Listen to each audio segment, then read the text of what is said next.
Halo, saya Apoteker Gema. Saya ingin berbagi informasi mengenai penggolongan obat. Berdasarkan namanya, obat dapat dibedakan menjadi dua, yaitu obat paten dan obat generik.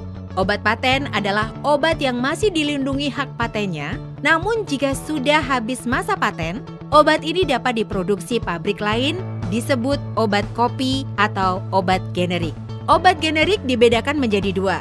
Obat generik berlogo yang menggunakan nama zat berkhasiat dan obat generik bermerek yang menggunakan nama dagang dari pabriknya. Ini adalah obat bebas. Obat yang dapat dibeli tanpa resep dokter dapat diperoleh di apotek atau toko obat berizin.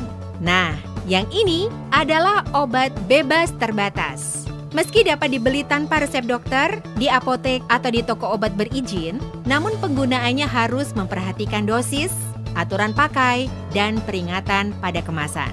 Stop! Ini adalah obat keras. Obat yang hanya dapat diperoleh dengan resep dokter dan hanya dapat dibeli di apotek, puskesmas, klinik, dan rumah sakit.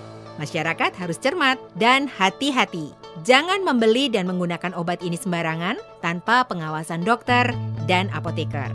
Dan jangan lupa untuk selalu memperhatikan hal penting dalam memilih obat yang akan digunakan. Pertama, cek kandungan zat berkhasiat. Ingat, bukan merek obatnya ya.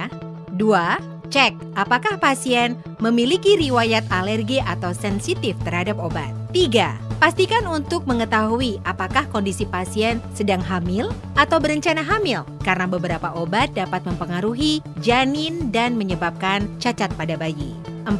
Pastikan pasien tidak dalam kondisi menyusui, karena beberapa obat dapat masuk dalam ASI dan menimbulkan efek buruk pada bayi.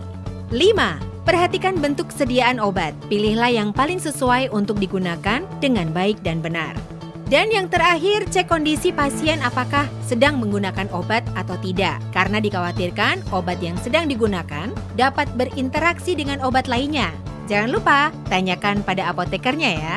Berikut ini adalah hal yang perlu diperhatikan dalam menggunakan obat bebas dan obat bebas terbatas. Di antaranya, pertama, cek kemasan dalam kondisi baik dan utuh. 2. Cek kelengkapan informasi pada kemasan. 3. Perhatikan tanggal kadaluarsa. Dan 4. Nomor izin edar obat. Dan 2 hal yang harus dicermati dalam menggunakan obat keras, yaitu pertama, kelengkapan informasi pada etiket seperti nama pasien, tanggal, dan aturan pakai. 2. Cek tanggal kadaluarsa. Penggunaan obat secara tepat akan membuat kamu sehat dan selamat. Untuk info lebih lanjut mengenai Gema Cermat, silakan kunjungi media sosial kami. Yuk, jadi bagian dari gerakan masyarakat cerdas menggunakan obat. Pesan ini dipersembahkan oleh Kementerian Kesehatan Republik Indonesia.